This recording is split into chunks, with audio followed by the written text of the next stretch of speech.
कश्मीर दी वादी च जिथे लेह लद्दाख डरास और वो पहाड़ियाँ ने 16-17 हज़ार हायर दे उत्ते उन्होंने किवें एनकरोच किया। जी पहली फेलियर तो इंडियन इंटैलीजेंस की सी कि भी उन्होंने फौज सिविलियन फॉर्म के उन्होंने कहा जी कश्मीरी गुरेले ने फौज ही सी पाकिस्तान की, उन्होंने आके जड़ियाँ उच्चियाँ पहाड़ियाँ मल लईयां। न्यूक्लीयर टेस्ट 1998 होए, 1999 अटल बिहारी वाजपेयी प्राइम मिनिस्टर इधर बनया दोबारा और उधर नवाज शरीफ प्राइम मिनिस्टर बने। और उस पीरीयड दे विच जदों मिस्टर मुशर्रफ जिहड़ा उस कमांडो सी उहदी ट्रेनिंग ये उन्होंने ही क्रैडिट या डिसक्रैडिट जो भी दिता जाता है कि जी उन्हें कारगिल प्लान किया। इवेंचुअली एयरफोर्स का इस्तेमाल और दूसरा जिहड़ा करके उन्होंने सबड्यू, पर फिर भी ये लूजर बन रहे सी। और उस पीरीयड क्लिंटन प्रेजिडेंट सी, वाजपेयी ने इधर तरला किया, इन्हें नवाज शरीफ को सद्या, फलाना किया ढिमका किया और बाद दे विच जिहड़ा है वो सीज फायर होया, पाकिस्तान ने जो भी सी बचिया विदड्रॉ होया।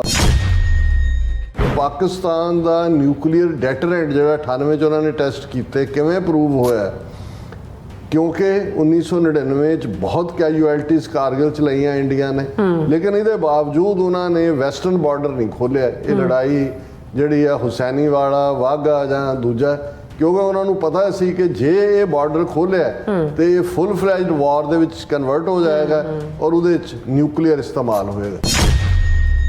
कारगिल तो बाद सो कॉल्ड इंडिया के पार्लीमेंट ते अटैक हुंदा है, मुंबई दे विच किलिंग्स हुंदियां ने, उन्हां दे बंदे आके कदे पाकिस्तान दे नाल जंग दा मुड़ के इन्हां ने सोचिया नहीं। इन्हां नूं भी पता है कि भी वो न्यूक्लीयर ने, जे पाकिस्तान न्यूक्लीयर ना हुंदा ते हुण तक इन्हां ने 98 तो बाद पाकिस्तान की होंद मिटाई होनी सी, उहदा तां उन्होंने उही हाल करना जो सिक्किम दा कीता।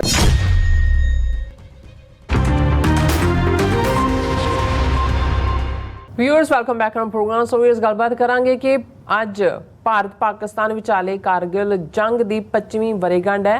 मोदी सरकार वालों बड़े ढोल ढमके नाल इस नूं विजय दिवस वजों मनाया जा रहा है और हकीकत इस जंग का जेतू कौन सी अते पाकिस्तान के न्यूक्लीयर हथियारां ने किवें भविख नूं तय किया। सो इस बारे आपां गलबात करन जा रहे हैं। सो असीं चाहांगे कि तुसीं इस तरह बने रहना, देखण सुन लई लिखण लई तुहाडा सब दा बहुत बहुत धन्नवाद जी। डॉक्टर साहब की विचारां ने?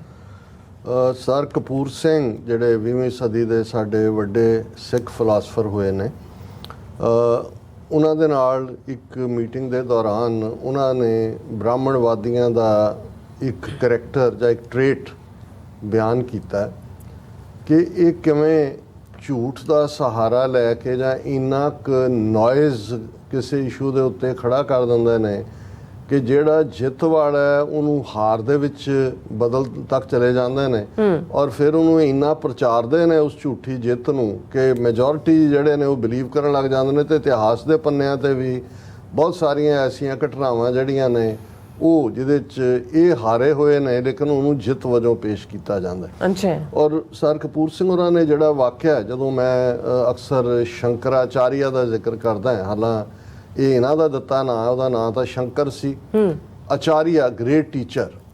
हुण जिहड़ी हिंदूइज़म दी जां ये जिहड़े अज जदों जिहड़े शंकराचार्य 4 मठां दे बने हुए ने, ये भी उसे शंकरा ने जिहड़ा बहुत छोटी उम्र च मेरे ख्याल 30s दे विच ही जदों उहदी मौत भी हो गई।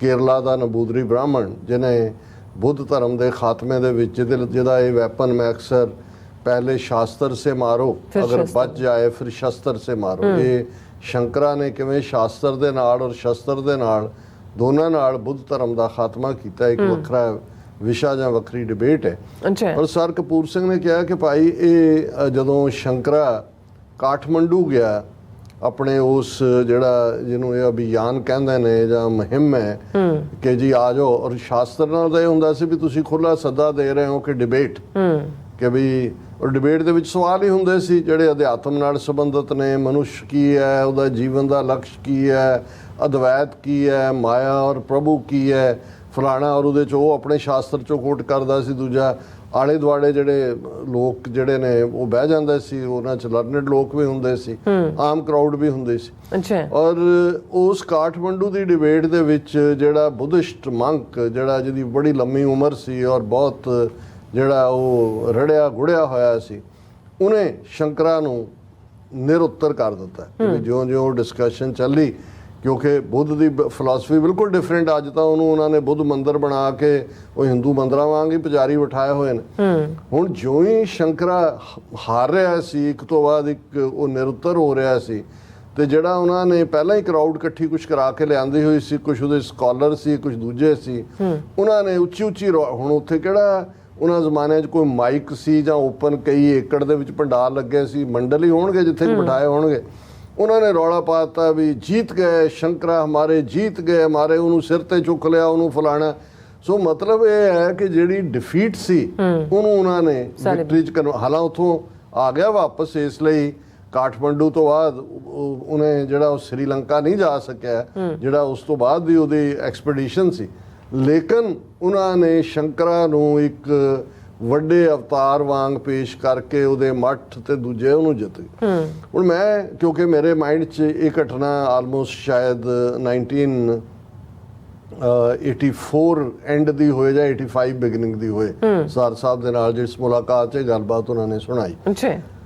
ਤੇ ਅੱਜ ਅਸੀਂ ਜਦੋਂ ਉਸ ਦਿਨ ਦੀ ਗੱਲ ਕਰ ਰਹੇ ਹਾਂ ਜਿਹਨੂੰ ਭਾਰਤ ਦੇ ਹਾਕਮ ਸਣੇ ਮੋਦੀ ਔਰ ਉੱਪਰੋਂ ਥੱਲੇ ਤੱਕ ਸਾਰਾ ਇਹਨਾਂ ਦਾ ਅਮਲਾ ਫੈਲਾ, ਕਾਰਗਿਲ ਵਿਜੇ ਦਿਵਸ, ਹੁਣ ਵਿਜੇ ਵਿਕਟਰੀ ਨੂੰ ਕਹਿੰਦੇ ਨੇ। ਹੁਣ ਕਾਰਗਿਲ ਦਾ ਵਾਕਿਆ ਕੀ ਹੈ, 1998 ਦੇ ਵਿੱਚ ਭਾਰਤ ਜਿਹੜਾ ਹੈ ਅਟਲ ਬਿਹਾਰੀ ਵਾਜਪਾਈ ਦੀ ਸਰਕਾਰ ਹੈ ਔਰ ਉਹ ਨਿਊਕਲੀਅਰ ਧਮਾਕੇ ਕਰਦਾ ਹੈ। ਹਾਲਾਂ ਆਲਰੇਡੀ ਇੰਡੀਆ ਨਿਊਕਲੀਅਰ ਪਾਵਰ ਸੀ, 1974 ਚ ਇੰਦਰਾ ਗਾਂਧੀ ਨੇ ਪੋਖਰਾਨ ਦੇ ਵਿੱਚ ਕੀਤਾ ਸੀ ਔਰ ਉਹਦਾ ਸਮਾਈਲਿੰਗ ਬੁੱਧਾ ਉਹਦਾ ਕੋਡ ਨਾਂ ਰੱਖਿਆ ਸੀ। ਵਾਜਪਾਈ ਨੇ ਵੀ ਪੋਖਰਾਨ 2 ਜਿਹਨੂੰ ਕਿਹਾ ਤੇ ਕੋਡ ਨਾਮ ਰੱਖਿਆ ਗਿਆ ਲਾਫਿੰਗ ਬੁੱਧਾ, ਉਹਦੇ ਥੱਲੇ 5 ਧਮਾਕੇ ਕੀਤੇ ਪੋਖਰਾਨ 'ਚ ਜੀ। ਉਹਨਾਂ ਨੂੰ ਉਦੋਂ ਤੱਕ ਇਹ ਲੱਗਦਾ ਸੀ ਵੀ ਪਾਕਿਸਤਾਨ ਦਾ ਜਿਹੜਾ ਨਿਊਕਲੀਅਰ ਪ੍ਰੋਗਰਾਮ ਹੈ ਉਹ ਬਲਫ ਹੈ ਔਰ ਉਹਨਾਂ ਦੇ ਅੰਦਰੂਨੀ ਜਿਹੜੇ ਹਿੰਦੂ ਤੋਂ ਵੀ ਨਾਗਪੁਰੀ ਸਨ ਕਿਹਾ ਕਾਲ ਆਫ देयर ਬਲਫ, ਇਹਨਾਂ ਦੇ ਕੋਲ ਕੁਛ ਨਹੀਂ, ਐਵੇਂ ਰੌਲਾ ਹੀ ਪਾ ਰਹੇ ਨੇ। ਪਾਕਿਸਤਾਨ ਨੇ ਐਨ 2 ਹਫ਼ਤੇ ਬਾਅਦ 5 ਦੇ 6 ਕੀਤੇ ਸ਼ਗਾਈ ਦੇ ਵਿੱਚ, ਬਲੋਚਿਸਤਾਨ ਦੇ ਵਿੱਚ, ਐਨ ਕਲੀਅਰ ਪਿਕਚਰਸ ਇਮੇजेस ਦੁਨੀਆ ਦੇ ਸਾਹਮਣੇ ਆਏ। ਇਹਨਾਂ ਦੀ ਖਾਨਿਓ ਗਈ। ਤੁਸੀਂ ਉਸ ਪੀਰੀਅਡ 'ਚ ਇਹਨਾਂ ਦਾ ਹਾਲ ਦੇਖੋ। ਜਦੋਂ ਇਹਨਾਂ ਨੇ ਪਹਿਲੇ ਧਮਾਕੇ ਕੀਤੇ, LK ਅਡਵਾਨੀ ਹੋਮ ਮਿਨਿਸਟਰ ਸੀ, 2-3 ਦਿਨ ਬਾਅਦ ਉਹ ਬਿਆਨ ਦੇ ਰਿਹਾ ਸੀ, ਪਾਕਿਸਤਾਨ ਨੂੰ ਕਹਿ ਰਿਹਾ ਸੀ ਕਿ ਖਾਲੀ ਕਰ ਦਿਓ ਮਕਬੂਜ਼ਾ ਕਸ਼ਮੀਰ, ਹੈ ਨੀ ਕਿ ਇੰਡੀਅਨ ਪਾਕਿਸਤਾਨ ਆਕੂਪਾਈਡ ਕਸ਼ਮੀਰ ਨੂੰ ਇਹ ਮਕਬੂਜ਼ਾ ਕਹਿੰਦੇ ਨੇ, ਇਹਨਾਂ ਆੜਿਆਂ ਨੂੰ ਉਹ ਕਹਿੰਦੇ ਨੇ, ਇਹ ਖਾਲੀ ਕਰ ਦਿਓ, ਹਵਾਲੇ ਕਰ ਦਿਓ ਸਾਡੇ। ਹੁਣ ਜਦੋਂ ਪਾਕਿਸਤਾਨ ਨੇ ਵੀ ਬਰਾਬਰ ਕਰ ਦਿੱਤੇ ਤੇ ਇਹ ਬਿਲਕੁਲ ਚਿੱਤ ਹੋ ਗਏ, ਇਸ ਲਈ ਕਿ ਇਹਦੇ 'ਚ ਕੋਈ ਸ਼ੱਕ ਨਹੀਂ ਹੈ ਕਿ ਇੰਡੀਆ 6 ਗੁਣਾ ਵੱਡਾ ਹੈ ਪਾਕਿਸਤਾਨ ਨਾਲੋਂ। ਫੌਜ ਉਹਨਾਂ ਦੀ ਜਿਹੜੀ ਹੈ ਇੰਡੀਆ ਦੇ ਨਾਲ 에ਅਰ ਫੋਰਸ ਦੂਜੀ ਤੀਜੀ, ਪਰ ਨਿਊਕਲੀਅਰ ਡੈਟਰੈਂਟ ਜਿਹੜੀ ਹੈ ਨਿਊਕਲੀਅਰ ਪਾਵਰ 'ਚ ਤਾਂ ਕੋਈ ਵੱਡਾ ਛੋਟਾ ਨਹੀਂ ਹੁੰਦਾ। ਹੁਣ ਤਾਂ ਈਵਨ ਅਮਰੀਕਾ ਦੇ ਜਿਹੜੇ ਐਕਸਪਰਟ ਨੇ ਇਸ ਫੀਲਡ ਦੇ ਜਾਂ ਜਿਹੜੇ ਸਵਿਟਜ਼ਰਲੈਂਡ ਔਰ ਦੂਸਰਿਆਂ ਦੇ ਕਰਦੇ ਨੇ, ਉਹਨਾਂ ਦਾ ਕਹਿਣਾ ਪਾਕਿਸਤਾਨ ਦੇ ਕੋਲ ਜ਼ਿਆਦਾ ਨਿਊਕਲੀਅਰ ਡਿਵਾਈਸਿਸ ਨੇ। ਇਕੱਲਾ ਇਹੀ ਨਹੀਂ ਕਿ ਪਾਕਿਸਤਾਨ ਨੇ ਨਿਊਕਲੀਅਰ ਬੰਬ ਡਿਵੈਲਪ ਕੀਤਾ, ਉਹਨਾਂ ਨੇ ਉਸ ਬੰਬ ਨੂੰ ਜਿਹੜੀ ਕੈਰੀ ਕਰਨ ਵਾਲੀਆਂ ਮਿਸਲਸ ਨੇ ਨਿਊਕਲੀਅਰ ਵਾਰਹੈਡਸ ਨੂੰ, ਉਹ ਉਹਨਾਂ ਦੇ ਕੋਲ ਜ਼ਿਆਦਾ ਸੋਫਿਸਟੀਕੇਟ ਹੁੰਦਾ ਮਿਸਲ ਪ੍ਰੋਗਰਾਮ ਹੈ। ਔਰ ਦਿੱਲੀ ਤੋਂ ਲੈ ਕੇ ਤ੍ਰਿਵੇਂਦਰਮ ਤੱਕ ਉਹਨਾਂ ਦੇ ਕੋਲ 19 ਰੇਂਜ ਦੀਆਂ ਮਿਸਲਸ ਨੇ ਜਿਹੜੀਆਂ ਕਿ ਇੰਡੀਆ ਨੂੰ ਇੱਕੋ ਵੇਲੇ ਟਾਰਗੇਟ ਕਰ ਸਕਦੀਆਂ ਨੇ। ਔਰ ਇਹ ਉਹਨਾਂ ਦੇ ਨਿਊਕਲੀਅਰ ਵਾਰਹੈਡ ਕਹਿੰਦੇ ਨੇ 150 ਤੋਂ ਜ਼ਿਆਦਾ ਪਾਕਿਸਤਾਨ ਕੋਲ ਨੇ, 160 ਜਾਂ 170 ਇੰਡੀਆ ਕੋਲ ਘੱਟ ਨੇ। ਇਹ ਪਿਛਲੇ 25 ਸਾਲਾਂ ਦੀ ਡਿਵੈਲਪਮੈਂਟ। ਪਰ ਜਿਹੜੀ ਕਾਰਗਿਲ ਦੇ ਹਵਾਲੇ ਨਾਲ ਮੈਂ ਇਹ ਕਹਿਣਾ ਚਾਹੁੰਦਾ ਹਾਂ ਕਿ ਵੀ ਜਿਹੜੇ ਭਾਰਤ ਦੇ ਪਾਕਿਸਤਾਨ ਦੇ ਨਾਲ ਟਕਰਾਅ ਹੋਏ, ਇੱਕ ਤਾਂ ਇਮੀਡੀਏਟਲੀ 47 ਤੋਂ ਬਾਅਦ ਹੋਇਆ ਪਾਣੀਆਂ ਦੇ ਮੁੱਦੇ ਤੇ, ਉਹਦੇ 'ਚ ਲੜਾਈ ਨੇ, ਫਿਰ ਕਸ਼ਮੀਰ ਆ ਗਿਆ 1948-49 'ਚ, ਫਿਰ ਅਸੀਂ 1971 'ਚ ਦੇਖਦੇ 1965, ਫਿਰ 1971।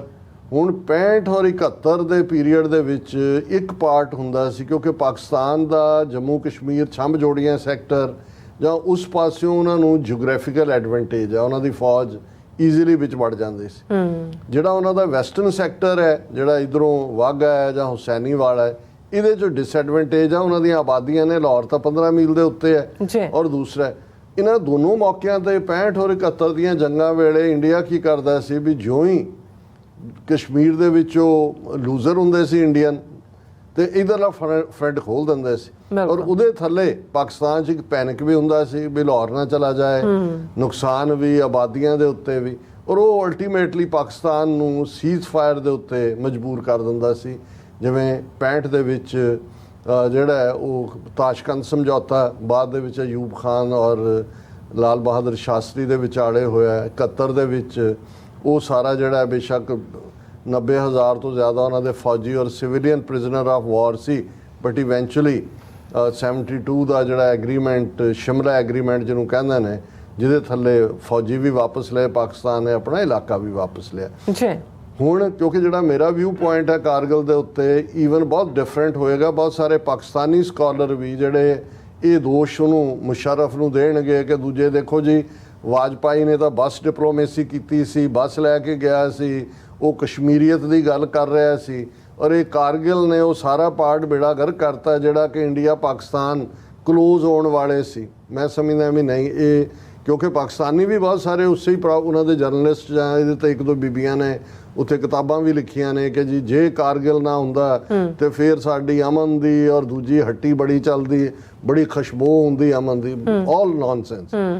ਬੇਸਿਕਲੀ ਇੰਡੀਆ ਨੇ ਜਾਂ ਇਹਨਾਂ ਬ੍ਰਾਹਮਣਵਾਦੀਆਂ ਨੇ ਤਾਂ ਪਾਕਿਸਤਾਨ ਕੀ ਇਸਲਾਮ ਦੀ ਹੋਂਦ ਨੂੰ ਹੀ ਨਹੀਂ ਕਬੂਲ ਕੀਤਾ ਹੋਇਆ। ਪਾਕਿਸਤਾਨ ਨੂੰ ਕਿੱਥੋਂ ਕਰਨਗੇ? ਉਹਨਾਂ ਦੇ ਲਈ ਤੁਸੀਂ ਉਦੋਂ ਵੀ ਮਲੇਚ ਸੀ, ਅੱਜ ਵੀ ਮਲੇਚ ਹੋ। ਪਾਕਿਸਤਾਨ ਨੂੰ ਉਹਨਾਂ ਨੇ ਜਿਹੜਾ ਹੈ ਉਹ ਤਬਾਹ ਬਰਬਾਦ ਕਰਨ ਲਈ ਕਿਸੇ ਹੱਦ ਤੱਕ ਵੀ ਜਾਣਾ, ਇਹ ਉਹਨਾਂ ਦੇ ਏਜੰਡੇ ਦਾ ਹਿੱਸਾ ਹੈ ਜੀ। ਲੇਕਿਨ ਇਹ ਕਿਉਂ ਗੇਮ ਚੇਂਜਰ? ਕਾਰਗਿਲ ਟੈਸਟ ਸੀ ਉਸ ਗੇਮ ਚੇਂਜਿੰਗ ਦਾ। ਨਿਊਕਲੀਅਰ ਟੈਸਟ 1998 ਚ ਹੋਏ। 1999 ਚ ਅਟਲ ਬਿਹਾਰੀ ਵਾਜਪਾਈ ਪ੍ਰਾਈਮ ਮਿਨਿਸਟਰ ਇੱਧਰ ਬਣਿਆ ਦੁਬਾਰਾ, ਔਰ ਉਧਰ ਨਵਾਜ਼ ਸ਼ਰੀਫ ਪ੍ਰਾਈਮ ਮਿਨਿਸਟਰ ਬਣੇ। ਔਰ ਉਸ ਪੀਰੀਅਡ ਦੇ ਵਿੱਚ ਜਦੋਂ ਮਿਸਟਰ ਮੁਸ਼ਰਫ ਜਿਹੜਾ ਉਸ ਕਮਾਂਡੋ ਸੀ, ਉਹਦੀ ਟ੍ਰੇਨਿੰਗ, ਇਹ ਉਹਨੂੰ ਹੀ ਕ੍ਰੈਡਿਟ ਜਾਂ ਡਿਸਕ੍ਰੈਡਿਟ ਜੋ ਵੀ ਦਿੱਤਾ ਜਾਂਦਾ ਹੈ ਕਿ ਜੀ ਉਹਨੇ ਕਾਰਗਿਲ ਪਲਾਨ ਕੀਤਾ। ਹੁਣ ਕਾਰਗਿਲ ਕੀ ਹੈ? ਕਸ਼ਮੀਰ ਦੀ ਵਾਦੀ 'ਚ ਜਿੱਥੇ ਲੇਹ ਲਦਾਖ, ਡਰਾਸ ਔਰ ਉਹ ਪਹਾੜੀਆਂ ਨੇ 16-17 ਹਜ਼ਾਰ ਹਾਇਰ ਦੇ ਉੱਤੇ ਉਹਨਾਂ ਨੇ ਕਿਵੇਂ ਐਨਕਰੋਚ ਕੀਤਾ। ਜਿਹੜੀ ਪਹਿਲੀ ਫੇਲਿਅਰ ਤਾਂ ਇੰਡੀਅਨ ਇੰਟੈਲੀਜੈਂਸ ਦੀ ਸੀ ਕਿ ਵੀ ਉਹਨਾਂ ਦੀ ਫੌਜ ਸਿਵਿਲੀਅਨ ਫਾਰਮ ਦੇ ਵਿੱਚ, ਉਹਨਾਂ ਨੇ ਕਿਹਾ ਜੀ ਕਸ਼ਮੀਰੀ ਗੁਰਿਲਾ ਨੇ, ਫੌਜ ਹੀ ਸੀ ਪਾਕਿਸਤਾਨ ਦੀ, ਉਹਨਾਂ ਨੇ ਆ ਕੇ ਜਿਹੜੀਆਂ ਉੱਚੀਆਂ ਪਹਾੜੀਆਂ ਮੱਲ ਲਈਆਂ। ਉਹ ਕਿੰਨੀਆਂ ਪਹਾੜੀਆਂ ਉਹਨਾਂ ਦੇ ਕਿੰਨਿਆਂ ਦੇ ਨਾਂ ਆਉਂਦੇ ਰਹੇ ਜਦੋਂ ਇਹ ਜੰਗ ਚੱਲੀ, ਕਈ ਹਫ਼ਤੇ ਰਹੀ।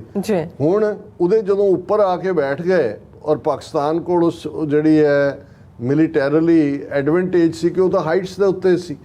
ਹੁਣ ਇੰਡੀਅਨ ਫੌਜ ਜਿਹੜੀ ਜਦੋਂ ਤੱਕ ਇਹਨਾਂ ਨੂੰ ਪਤਾ ਲੱਗਾ, ਔਰ ਜਿਹਨੂੰ ਬਾਅਦ ਚ ਇੰਟੈਲੀਜੈਂਸ ਫੇਲਿਅਰ ਦੇ ਥੱਲੇ ਕਿਸੇ ਕਪਤਾਨ ਜਾਂ ਮੇਜਰ ਨੂੰ ਇਹਨਾਂ ਨੇ ਕੋਰਟ ਮਾਰਸ਼ਲ ਵੀ ਕੀਤਾ, ਪਰ ਫੇਲਿਅਰ ਤਾਂ ਵੱਡੇ ਲੈਵਲ ਦੀ ਸੀ।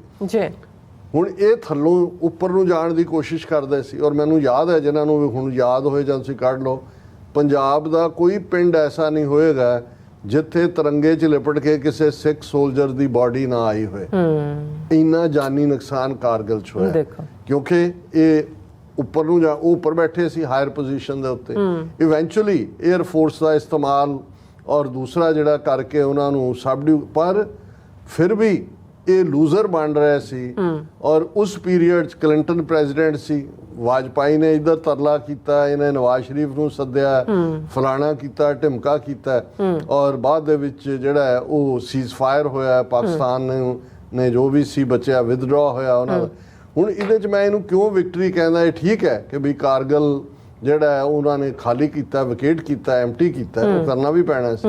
ਵਿਕਟਰੀ ਕਿਉਂ ਹੈ? ਜਦ ਪਾਕਿਸਤਾਨ ਦਾ ਨਿਊਕਲੀਅਰ ਡੈਟਰੈਂਟ ਜਿਹੜਾ 98 ਚ ਉਹਨਾਂ ਨੇ ਟੈਸਟ ਕੀਤੇ, ਕਿਵੇਂ ਪ੍ਰੂਵ ਹੋਇਆ?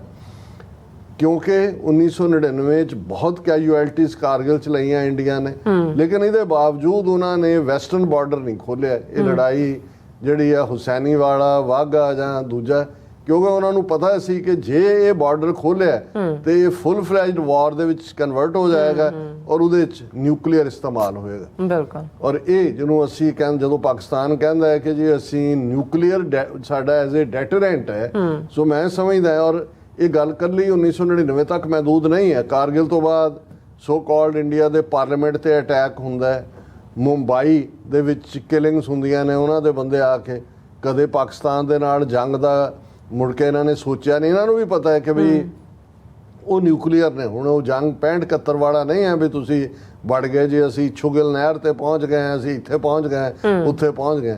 ਸੋ ਪਾਕਿਸਤਾਨ ਦੇ ਲਈ, ਹਾਲਾਂ ਮੈਂ ਕੋਈ ਉਹਨਾਂ ਦਾ ਵਕੀਲ ਨਹੀਂ ਹੈ ਕਿ ਮੈਂ ਉਹਨਾਂ ਦਾ ਕੇਸ ਪਲੀਡ ਕਰਨਾ, ਪਰ ਮੈਂ ਇੱਕ ਐਜ਼ ਏ ਇੰਡੀਪੈਂਡੈਂਟ ਆਬਜ਼ਰਵਰ, ਔਰ ਜ਼ਾਹਰ ਹੈ ਸਾਡੀਆਂ ਹਮਦਰਦੀਆਂ ਨੇ ਉਹਨਾਂ ਦੇ ਨਾਲ ਇਸ ਲਈ ਕਿਉਂਕਿ ਅਸੀਂ ਸਮਝਦੇ ਹਾਂ ਕਿ ਭਾਈ ਸਾਡਾ ਫਿਊਚਰ ਦਾ ਨੈਕਸਟ ਡੋਰ ਨੇਬਰ ਵੀ ਹੈ, ਔਰ ਸਾਡੇ ਗੁਰਧਾਮ ਗੁਰਸਥਾਨ ਨੇ, ਸਾਡੀ ਪੰਜਾਬੀ ਤਹਿਜ਼ੀਬ, ਬਹੁਤ ਸਾਰੀਆਂ ਕਮਿਊਨਿਟੀਜ਼ ਨੇ। ਗੰਗਾ ਜਮਨਾ ਤਹਿਜ਼ੀਬ ਨਾਲ ਤਾਂ ਸਾਡਾ ਕੋਈ ਵਾਸਤਾ ਨਹੀਂ ਹੈ, ਔਰ ਇਹਨਾਂ ਨੇ ਆਪਣੀ ਦੁਸ਼ਮਣੀ ਵੀ ਪੁਗਾਈ ਹੈ। ਹੁਣ ਇਸ ਸਭ ਦੇ ਚੱਲਦਿਆਂ ਅਸੀਂ ਸਮਝਦੇ ਹਾਂ ਕਿ ਵੀ ਹੁਣ ਵੀ ਇਹ ਜਿਹੜੀ 25ਵੀਂ ਵਰ੍ਹੇਗੰਢ ਸੀ, ਉਹੀ ਮੋਦੀ ਨੇ ਜ਼ਹਿਰ ਉਗਲਿਆ ਉੱਥੇ ਜਾ ਕੇ। ਪਹਿਲਾਂ ਤਾਂ ਉਹਨੇ ਇਹ ਜਿਹੜੀ ਅਗਨੀਪਥ ਸਕੀਮ ਦੇ ਥੱਲੇ ਅਗਨੀ ਵੀਰ ਬਣਾਏ ਹੋਏ ਨੇ, ਇਹਨੂੰ ਜਸਟੀਫਾਈ ਕੀਤਾ ਕਿ ਜੀ ਆਪੋਜੀਸ਼ਨ ਐਵੇਂ ਮਾਰ ਰਹੀ ਹੈ, ਇਹ ਯੰਗ ਬੰਦੇ ਅਸੀਂ ਭਰਤੀ ਕਰ ਰਹੇ ਹਾਂ, ਔਰ ਤਾਂ ਕਿ ਸਾਡੀ ਫੌਜ ਦੇ ਵਿੱਚ ਯੰਗ ਰਹਿਣ। ਵੀ 4 ਸਾਲ ਤੁਸੀਂ ਕਿਹੜੇ ਫੌਜੀ ਬਣਾ ਲਓਗੇ ਉਹਨਾਂ ਨੂੰ। ਫਿਰ ਦੂਸਰੀ ਗੱਲ ਪਾਕਿਸਤਾਨ ਪ੍ਰਤੀ ਉਹਨੇ ਕਿਹਾ ਕਿ ਜੀ ਪਾਕਿਸਤਾਨ ਜਿਹੜਾ ਹੈ ਇਹ ਟੈਰਰ ਪ੍ਰੋਕਸੀ ਵਾਰ ਇਸਤੇਮਾਲ ਕਰ ਰਿਹਾ, ਪਰ ਅਸੀਂ ਇਹਦਾ ਮੂੰਹ ਤੋੜਵਾ ਜਵਾਬ ਦੇਵਾਂਗੇ। ਦਿਓ ਭਾਈ ਮੂੰਹ ਤੋੜਵਾ, ਪਹਿਲਾਂ ਤਾਂ ਆਪਣਾ ਮੂੰਹ ਤੋੜੋ ਜਿਸ ਮੂੰਹ ਤੋਂ ਝੂਠ ਬੋਲਦੇ ਹੋ, ਔਰ ਜੋ ਸਾਰੀ। ਲੇਕਿਨ ਪਾਕਿਸਤਾਨ ਨੇ ਇਹਦੇ ਨਾਲ, ਹੁਣ ਜੇ ਪਾਕਿਸਤਾਨ ਨਿਊਕਲੀਅਰ ਨਾ ਹੁੰਦਾ ਤੇ ਹੁਣ ਤੱਕ ਇਹਨਾਂ ਨੇ 98 ਤੋਂ ਬਾਅਦ ਪਾਕਿਸਤਾਨ ਦੀ ਹੋਂਦ ਮਿਟਾਈ ਹੋਣੀ ਸੀ, ਉਹਦਾ ਤਾਂ ਉਹਨਾਂ ਨੇ ਉਹੀ ਹਾਲ ਕਰਨਾ ਸੀ ਜੋ ਸਿੱਕਮ ਦਾ ਕੀਤਾ ਹੈ। ਪਰ ਪਾਕਿਸਤਾਨ ਨੇ ਨਾਲ ਦੀ ਨਾਲ ਮੋਦੀ ਦੇ ਇਸ ਬਿਆਨ ਨੂੰ ਉਹਨਾਂ ਨੇ ਕਿਹਾ ਕਿ ਵੀ ਐਵੇਂ ਬਕਵਾਸਬਾਜ਼ੀ ਬੰਦ ਕਰੋ, ਰੈਟੀਕਲ ਸਟੇਟਮੈਂਟ ਆ ਭਾਰਤੀ ਲੀਡਰ ਦੇ ਰਹੇ ਨੇ ਤਾਂ ਕਿ ਉਹ ਇੰਟਰਨੈਸ਼ਨਲ ਅਟੈਂਸ਼ਨ ਨੂੰ ਡਾਇਵਰਟ ਕਰਨ, ਜੋ ਕਸ਼ਮੀਰ ਦੇ ਵਿੱਚ ਤੁਸੀਂ ਜ਼ੁਲਮ ਕਰ ਰਹੇ ਹੋ ਉਹਦੇ ਲਈ ਤੁਹਾਡੀ ਜਵਾਬਦੇਹੀ ਹੋਏਗੀ। ਸੋ ਅਸੀਂ ਇਸ ਸਾਰੇ 'ਚ ਸਮਝਦੇ ਹਾਂ ਕਿ ਵੀ ਇਹ ਕੋਈ ਵਿਜੇ ਵੁਜੇ ਦਿਵਸ ਨਹੀਂ ਹੈ, ਕੋਈ ਜਿੱਤ ਨਹੀਂ ਹੋਈ, ਇਹਨਾਂ ਦੀ ਇੰਟੈਲੀਜੈਂਸ ਫੇਲਿਅਰ ਸੀ ਕਿ ਇਹਨਾਂ ਦੀ ਟੈਰੀਟਰੀ 'ਚ ਆ ਕੇ ਪਾਕਿਸਤਾਨੀ ਗੁਰਿਲਿਆਂ ਨੇ ਜਿਹੜਾ ਹੈ ਉਹ ਘੁਸਪੈਠ ਕੀਤੀ। ਫਿਰ ਇਹਨਾਂ ਦੀ ਫੇਲਿਅਰ ਸੀ ਕਿ ਵੀ ਇਹ ਇੰਨੇ ਹਫ਼ਤੇ ਇੰਨੀਆਂ ਕੈਜੁਅਲਟੀਜ਼ ਲਈਆਂ, ਲੇਕਿਨ ਇਵੈਂਚੁਅਲੀ ਅਮਰੀਕਾ ਦੀ ਇੰਟਰਵੈਂਸ਼ਨ ਦੇ ਨਾਲ ਕਲਿੰਟਨ ਨੇ ਨਵਾਜ਼ ਸ਼ਰੀਫ ਨੂੰ ਸੱਦ ਕੇ ਪਾਕਿਸਤਾਨ ਨੇ ਟੈਸਟ ਕਰ ਲਿਆ ਸੀ ਵੀ ਜਿਹੜਾ ਸਾਡਾ ਨਿਊਕਲੀਅਰ ਡੈਟਰੈਂਟ ਆ ਉਹ ਇਫੈਕਟਿਵ ਹੈ, ਕਿਉਂਕਿ ਹੁਣ ਇਹਨਾਂ ਨੇ ਵੈਸਟਰਨ ਫਰੰਟ ਖੋਲ੍ਹਣ ਦੀ ਹਿੰਮਤ ਨਹੀਂ ਕਰਨਗੇ, ਕਿਉਂਕਿ ਇਹਨਾਂ ਨੂੰ ਵੀ ਪਤਾ ਹੈ ਵੀ ਅਲਟੀਮੇਟਲੀ ਇਹ ਫਿਰ ਇੱਕ ਨਿਊਕਲੀਅਰ ਜੰਗ ਦੇ ਵਿੱਚ ਐਂਡ ਹੋਏਗਾ। ਜੀ ਰਾਜ ਸਾਹਿਬ ਤੁਹਾਡਾ ਬਹੁਤ ਬਹੁਤ ਸ਼ੁਕਰੀਆ। ਜ਼ਬਤ ਲੈਣ ਬ੍ਰੇਕ ਵਿਊਅਰਸ ਤੁਸੀਂ ਇਸੇ ਤਰ੍ਹਾਂ ਹੀ ਬਣੇ ਰਹਿਣਾ, ਮਿਲਦੇ ਹਾਂ ਛੋਟੇ ਜਿਹੇ ਵਕਫੇ ਤੋਂ ਬਾਅਦ।